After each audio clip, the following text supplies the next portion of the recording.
Сәлем достар, бүгін біз базовый соус жасайтын боламыз, кез келген микс салаттарға арналған. Ол үшін бізге кәдімгі иіссіз түссіз май керек, растительный масло тамақ жасайтын сұйық май. Ол бізге 400 мг керек болады. Мінекей, весейдің көмегімен барлығында өлшеп жасауымыз керек. Кухняда міндетті түрде весей болғаны абзал. Келесі бізде бұл оливковое масло. Оливковое масло бізде 200 грамм қосылады. Дәл жаңағы сұйық майдың үстіне осыны қосасыз. Содан кейін бізде мед 40 грамм. Таза, қымбат мед болсын. Себебі кез келген өнімнің дәмі ол қосатын ингредиенттердің качествосына байланысты. Сол себептен качествосы жоғары өнім пайдаланайық. Содан кейін қант қостық, мінекей 30 грамм. Дижонская горчица 40 грамм. Мінекей. Содан кейін кәдімгі қара бұрыш, ол 1 грамм. 1 граммда бізде весы көбінесе көрсете бермейді, сол себептен 1 чайная ложканың ұшымен қоссаңыздар болады. Содан кейін натуральный яблочный уксус, ол бізде 30 грамм. Содан кейін белый бальзамический уксус, ол 100 грамм.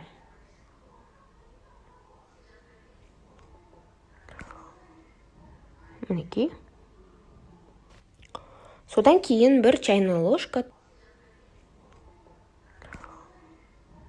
Мінекей. Содан кейін 1 чайная ложка тұз қосамыз. Сонымен барлығын жақсылап, мынадай венчиктің көмегімен араластыруымыз керек.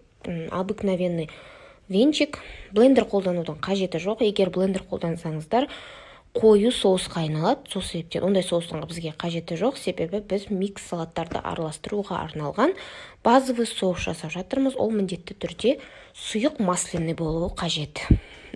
Ары қарай енді соусымыздың бүкіл ингредиенттері араласып өзінің дәмдерін беру үшін 2-3 сағат негізінде тұрғаны абзал. Содан кейін ғана сіздер кез келген микс салатты қосымша ингредиентті қосу арқылы араластырасыздар. Қосымша ингредиент мүмкін острый болуы мүмкін сладкий болуы мүмкін. Әр салаттың өзінің түріне байланысты сондай қосымша ингредиент қосасыздар. Ал менде мынадай май құйылған, дәл осы соус құйылып тұрған, ішінде тимьяны бар. Тимьянды қоссаңыздар да болады, қоспай қойсаңыздар да болады. Осындай ыңғайлы ыдысқа құйып, холодильникте міндетті түрде сақтайтын боламыз. Осымен біздің масляный соусымыз дайын. 2-3 сағаттан кейін кез келген салатты араластыруға, ары қарай тұзын, негізгі базовый соус, ары қарай қосымша ингредиентті өзіңіз қосып түрлендіре бересіздер. Олай болса, ас болсын.